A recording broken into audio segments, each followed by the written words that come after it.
Attorney, pwede bang i-require ng amo sa abroad na isurrender sa kanya ang personal passport? Legal ba to?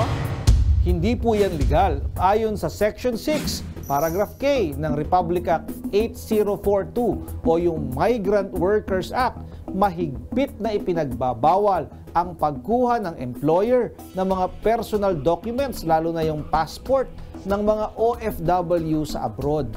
Ito ay may parusang multa na 200,000 hanggang 500,000 at pagkakulong ng 6 na taon hanggang 12 taon ayon sa hatol ng hukuman, kasamang makakasuhan at mananagot ang local recruitment agency na narito sa Pilipinas. Maaari ding matanggalan ng lisensya ang nasabing recruitment agency. Attorney, kapag gumamit ba na ibang pangalan para makapag-abroad, pwede bang makasuhan o mapadeport? Legal ba to?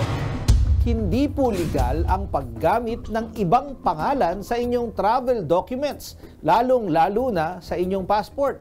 Maaari po kayong ma-deport o makasuhan ng falsification of public documents.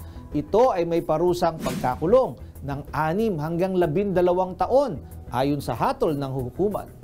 Kung kayo po ay may nais ikonsulta sa inyong lingkod, i-follow lang ang Facebook page ng Good Morning Kapatid. Mangyaring i-private message po ninyo sa akin ang inyong mga katanungan. Maraming salamat po. Mga kapatid, Justin Quirino po. Masayang kwentuhan at makapulahang informasyon ang hatid namin tuwing umaga. Kaya't mag-subscribe na at mag-follow sa social media pages ng News 5.